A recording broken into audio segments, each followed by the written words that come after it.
Hey guys, welcome back. It's your boy Tosin. It's another episode of Fleet Footed. I know I've had a hiatus and it's been a while. I was sick. Then I had life events going on with my church. And as you guys know, watching this, as much as I love football, my relationship with God is always my first priority. But anywho, it's good to be back. I'm pledging to do as much consistent content as possible. So let's get into it, right? So first things first, Arsenal versus Sheffield United. Arsenal 5, Sheffield United 0. First, a big caveat, a huge caveat. Sheffield United are woeful. Sorry to any Sheffield United fans watching this, but I think the 3 teams that got promoted this season may actually be up there with the worst teams I've ever seen promoted. And I don't know who's worse between Sheffield United and Luton. I think at least Luton are getting some sort of results. Sheffield United are absolutely abysmal. Their squad, absolutely abysmal. So I just wanted to caveat that. So people can't be like, oh yeah, you're just getting gassed as a 5-0 win against Sheffield United. But that being said, there were tons of positives from the 5-0 against West Ham. Number one, Emil Smith-Rowe played.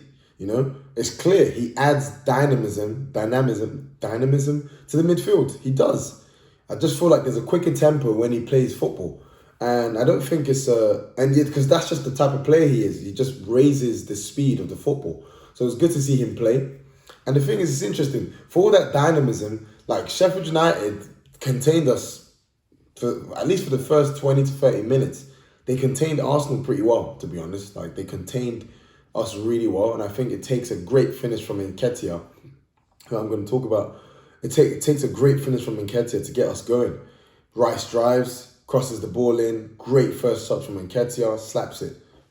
But it was good to see Emil Smith-Rowe play. Good to see some rotation in that midfield. Good to see some rotation in that back line as well. Gabriel and Zinchenko not playing, and Kivior playing, and Tomiyasu playing. Like, that's really good. I think I've got no problems with that. And I think the 5-0 win wasn't just about Emil Smith-Rowe playing. I think there was just the freshness. And I think one thing needs to be said is that, like, actually, you know what? The point I'm going to make, I'm going into, like, the second aspect of today's video. So I'll make that later. But all in all, good result against Sheffield United. And Nketiah, it's funny because he's been having these critics for time, like the past few weeks, and rightly so. He's been absolutely dog poo. But I think he's just shut a lot of people's mouths up with this performance, because he's shown exactly like, look, I can be Arsenal's second striker. Like, this is one thing people are forgetting about Nketiah. He's not meant to be our starting striker. Gabriel Jesus is our starting striker, but the guy is struggling to stay fit. So Eddie's having to play, but he's our second striker.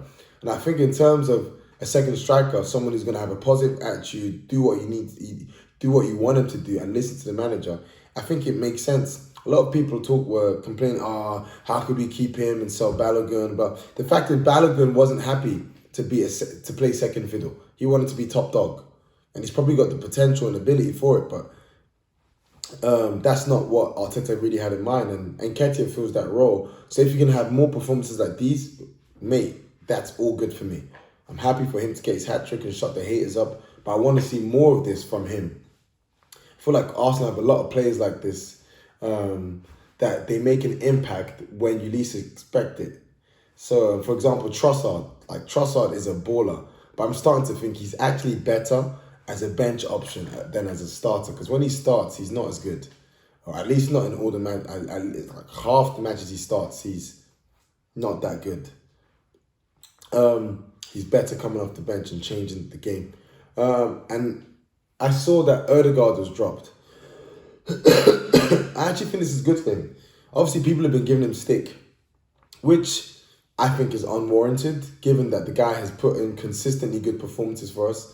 Yeah, he doesn't show up in some big games, but people are forgetting there were big games last season where he dunked on teams, but no one really wants to remember that. No one's remembering the 3-2 against Liverpool last season, where it's his pass that puts in Martinelli, where he controlled and dictated the tempo of that game. No one's remembering. Even when we lost to Liverpool 2-0 the season before, no one's remembering how good he played, but Like, oh yeah, all of a sudden this myth, Odegaard doesn't turn up in big games. Relax. And I think it was good that he got a rest because I was looking at the stats. Like the guy has featured in every Premier League match for us since last September. Like we're going over a year now where he's featured in every game. So it's good for him to get that rest. And this season he's played all but one game for club and country. So and it's weird. People are like, oh yeah, he bottled it against Spain. I'm like, are you serious? Did Haaland bottle it against Spain then? Like, come on. It's Spain versus Norway. Yes, they're two good players, but two good players don't make up a whole team. Like, come on. But I do think Odegaard, though, I do think if there's one thing I can say about Martin Odegaard is that he just needs to play his usual game. You know, what's his usual game? He needs to help us control our midfield first and then score the goals. And I think like that was what made his game so good last season because he didn't need pens. He didn't need he did his basic first requirement job. Control the midfield, help us dictate the tempo, and the goals just came after. Whereas I feel like this season, he's almost trying to reverse it. It's like goals are coming first and midfield control is coming second. And I feel like he's doing what Aaron Ramsey did after Aaron Ramsey's breakout season in the 13-14 season when he was scoring mad goals, right? When we nearly won the league, when we should have won the league, but we didn't. I think he just needs to go back to doing what he does best. Control the midfield first and then get goals. I've also seen a lot of garbage about, still unimpressive, blah, blah, blah, blah, blah. People talking about Tottenham, they look so good, and blah, blah, blah, blah, blah. Let me just get the record straight. I looked into it because I had enough of this. After 10 games last season, we took 27 out of 30 points. Great. We won our first 5 games, then lost our 6th game to United away, then we won our next 4. Good. Great start.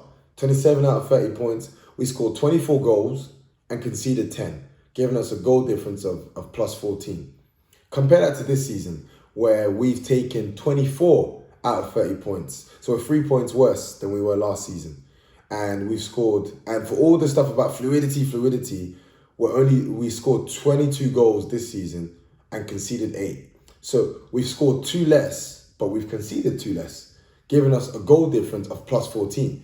So if you actually look at the stats, we're only 3 points worse off than last season.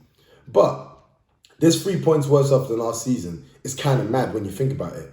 Why is it mad? We're back in the Champions League now, where it's not like Europa League where we can just drop our best players and be playing rubbish teams traveling to Kazakhstan during the week. No, we're playing Champions League football. We're playing Sevilla away, where you have to start your best team and then Gabby Jesus gets injured. You're playing Lens away, RC Lens, who taught us a lesson. Great finishes where you have to be completely alert. And we're still in all competitions. People forget that Brighton knocked us out at home last season. We went to Brentford away and won 1-0, right?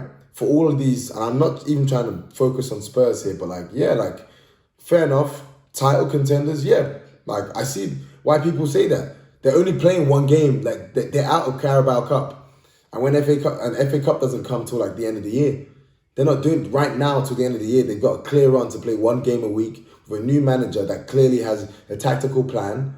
Yeah, so it makes sense. I expect them to continue to gain momentum, and they got good players.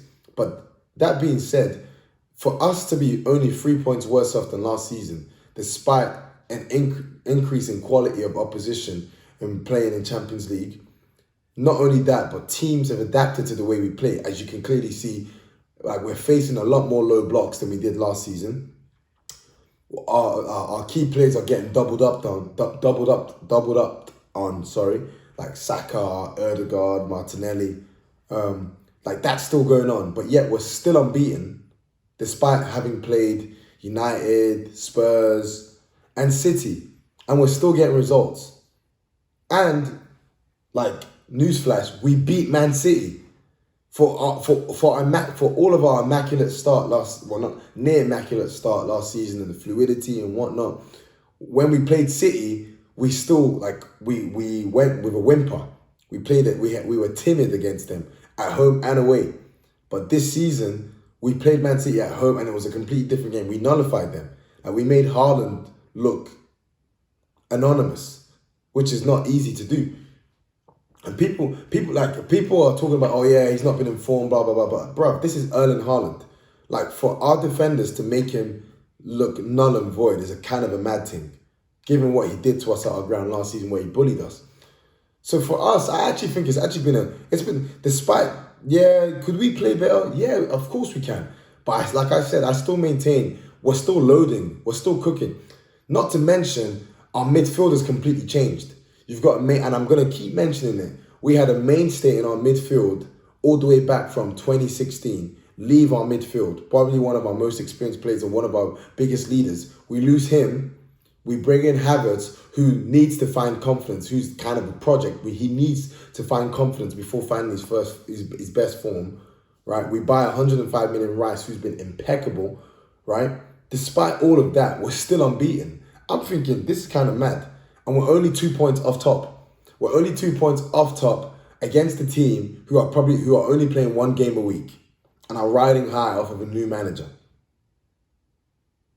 who are an unknown quantity, and teams are probably not giving them the respect that they should be, given the way they've been playing this season, because they have Spursy. So for us, I actually think that's pretty good. I think the only disappointment I look at this season are these draws. Fulham 2-2 against 10 men. Come on, you should be winning that. You should be winning that. Spurs, yeah, they played good. They nullified us. They stopped us playing our usual game. But the fact of the matter is, against them and Fulham, we gave away leads stupidly. And then the Chelsea draw, the 2-2, that was just a non-performance. Because when we actually played football for the 15 minutes in that second half, all of a sudden the game changed. We scored 2 goals. And then they're on the ropes. So I think the point I'm making here is, and it leads into my spiritual lesson, is that things are never really what they seem. That you've always got to evaluate a situation completely on the facts. And you got to take stock and focus on what is true. It reminds me of Philippians chapter 4, verses 8, which says focus on what is true, what is right, what is pure, what is noble, what is admirable, what is excellent. All of these things. Like, there's a reason why God's word calls people to focus first on what's true. Because when you're focused on what's true, you're not going to allow lies to dissuade you and give you a false perception of reality. And I think that's what people can have a bit with Arsenal now. Like Ramsdale, Raya, all of this. I think we're getting lost in all of these other little things. The fact of the matter is, this is a team, if you look at us after 10 games, our goal difference is exactly the same as last season. Our defense is a lot better. There's a lot more control in matches. We've just and the draws we've had, 2 of those draws are us throwing away stupid leads. So if we don't throw away those stupid leads, if we don't stupidly throw away leads against Fulham, against Spurs, then that's an extra 4 points, meaning that we'd be 26 out of 30. So that's the way I see it. I think there's a lot to take. There's a lot to take from Arsenal this season. But yeah, spiritually speaking, it's just a life lesson as well. Always got to focus on what's true. And lastly, I just wanted to quickly speak on West Ham. I don't really have much to say about this other than play a strong team. Play a strong team and win. I expect to see ESR playing. I expect to see Havertz playing. He needs a lot of games for his form and for his confidence. I'd like to see Fabio Vieira play. And I'd definitely like to see, what's his name? And Nketiah should definitely play. I'd like to see Reece Nelson play as well. I think if we play a strong team away, we win. It's legit that simple. And it'll be interesting because does he play Jorginho or does he play Rice? It'll be good to see Rice because that guy's a beast. He's a machine. But at the same time, you're thinking, let's rest him. But all in all, regardless of who we play, it's just as long as Arteta puts out a strong team, I'm confident we get the win. It's just that simple. I want to win the Carabao Cup. We've not won the League Cup. I've not seen us win this League Cup ever. So this needs to change. I don't care if it's a Mickey Mouse Cup. Just win it. Become winners. Have that mindset that you want to win everything. Stop devaluing competitions and thinking you're better than them. So hopefully we see a strong team and a win to come with it. Anyways, guys, thank you so much for listening.